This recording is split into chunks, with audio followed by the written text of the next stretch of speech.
ஒரு கிராமத்தில் ருக்கு என்கிற சுட்டி பெண்ணும் அவளது ராஜு அண்ணனும் அம்மா அப்பா நால்வரும் வசித்து கொண்டிருந்தார்கள். அப்பா, வீட்ல இருந்து இருந்து போர் அடிக்குதுப்பா, எங்கேயாச்சும் கூட்டிட்டு போப்பா. எனக்கு நிறைய ஒர்க் இருக்குன்னு அப்பாவும் அண்ணாவும் சொல்லிட்டாங்க. அம்மா ஒர்க்கெல்லாம் நாளைக்கு பார்த்துக்கலாம், வாங்க போயிட்டு வரலான்னு சொல்கிறாங்க. பொண்ணு சோர்ந்து போய் இருக்கிறத பார்த்துட்டு அப்பா சரி நால்வரும் வீட்டை விட்டு வெளியேறி காரை நோக்கி நடந்தார்கள். காரு வேகமாக காடுகளை கடந்து நகரத்தை கடந்து சென்றது. நால்வரும் பூங்காவிற்கு சென்றனர். ருக்கு அருகிலுள்ள பூவை பறிக்க ஆரம்பித்தாள். அப்பா, அம்மா, ஏதாவது சட்டம் கேக்குதா? மூவரும் கேட்கவில்லை என்று சொல்லிவிட்டார்கள். அப்போது ருக்கு பாட்டு கேட்கும் திசையை நோக்கி வெகு தூரமாக சென்று விட்டாள். உருளைக்கிழங்கு செல்ல குட்டி எங்க போச்சு? கத்தரிக்காய் கூடையில தூங்க போச்சு. கத்தரிக்காய் எட்டி ஒரு கால பிடிச்சு, அம்மா வந்து கொஞ்சினதான் சிரிச்சிருச்சு. என் பேரு ருக்கு. நான் அப்பா அம்மா அண்ணா நால்வரும் சுற்றி பார்க்க வந்தோம். உன் குரலில் மெய்மறந்து விட்டேன். ஐயோ, நான் ரொம்ப தூரம் வந்துட்டேனே. இப்போ எனக்கு போகிறதுக்கு வழி வேற தெரியாதே. நான் எப்படி போவேன்? அல்லாதே பெண், நம்மளை சுற்றி வேறொரு சத்தம் கேட்கிறது.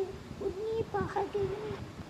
இருவரும் சுற்றி முற்றி பயந்து கொண்டு பார்த்திருந்தனர்.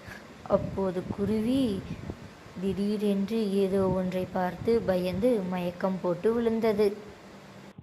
அங்கு ஒரு அழகிய நதிக்கரையை ருக்கு பார்க்கிறாள். அதற்கு முன் பூக்கள் நிறைந்த பகுதியில் ஒரு ஓநாய் ஒளிந்து கொண்டு இவர்களை பார்த்திருப்பதை பார்த்து ருக்குவுக்கு என்ன பண்ணுவதென்று தெரியவில்லை. நரி பக்கத்தில் வந்து, பயப்படாத, நான் ஒன்றும் பண்ண மாட்டேன். நீ எப்படி இந்த காட்டுக்குள்ளே வந்த? நான் அப்பா அம்மா அண்ணா நால்வரும் சுற்றி பார்க்க வந்தோம். குருவியின் இசை கேட்டு வழிமாறி வந்து விட்டேன்.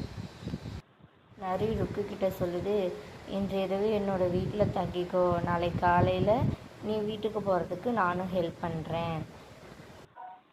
மூவரும் ஆற்றினை கடந்து நரியின் வீட்டிற்கு சென்றாங்க. கிளி நரியை பார்த்து சொல்லுது, நீ இவ்வளோ பெரிய வீட்லேயே ஒரு ஆளாக தங்கியிருக்கேன்னு நரிக்கிட்ட கேட்குது. குருவிக்கு ரொம்ப பசிக்குதுன்னு வந்ததும் ஆப்பிள் சாப்பிட ஆரம்பிச்சிருச்சு. ருக்கு டீ மட்டும் போதுன்னு சொல்லி டீ மட்டும் குடிச்சிக்கிட்டு இருக்கா. நரி, நான் போய் உனக்கு பெட்ரூம் அரேஞ்ச் பண்ணிட்டு வரேன்னு சொல்லிட்டு போகுது. நடு இரவு ஆயிடுச்சு. பெட்ரூமில் ருக்கு நல்லா தூங்கிட்டு இருக்கா. சோஃபாலேயே குருவி தூங்க ஆரம்பிச்சிருச்சு. நரி, நானும் தூங்குறேன்னு கிளம்பிருச்சு. நல்லா பகல் விடிஞ்சிருச்சு. மூவரும் பெரிய அரண்மனையை தாண்டி ஆற்றை கடந்து நகரை நோக்கி வந்துவிட்டார்கள்.